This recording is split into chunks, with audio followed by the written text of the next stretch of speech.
Anak at ng Espiritu Santo. Amen.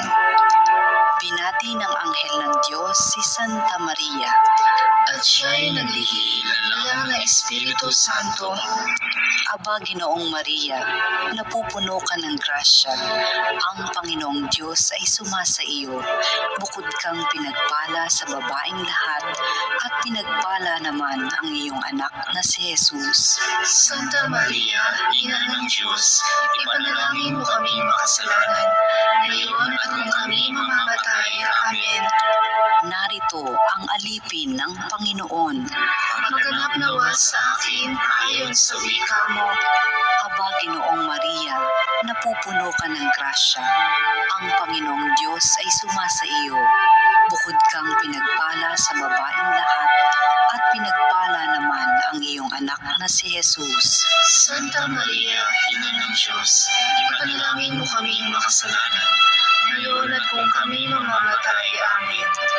At ang Verbo ay nagkatawang tao. At nakipamuhay sa atin. Aba, Ginoong Maria, napupuno ka ng grasya.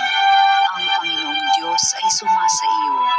Bukod kang pinagpala sa babaeng lahat, at pinagpala naman ang iyong anak na si Jesus. Santa Maria, Ina ng Diyos, ipanalangin mo kami makasalanan, ngayon at kung kami mamamatay. Amen. Ipanalangin mo kami, o Santang Ina ng Diyos, Nang kami maging dapat magkamit ng mga pangako ni Jesucristong Panginoon. manalangin tayo.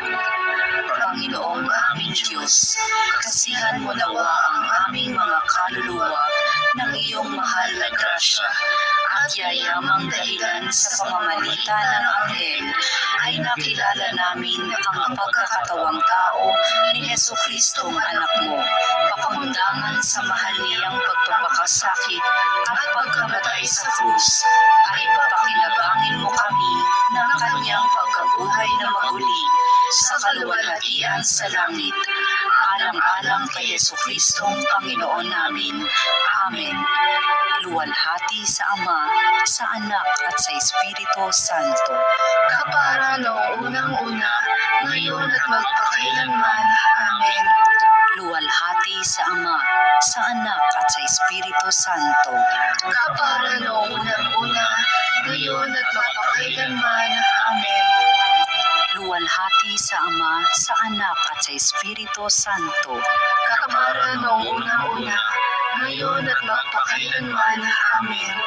Sa ngalan ng Ama at ng Anak at ng Espiritu Santo. Amen.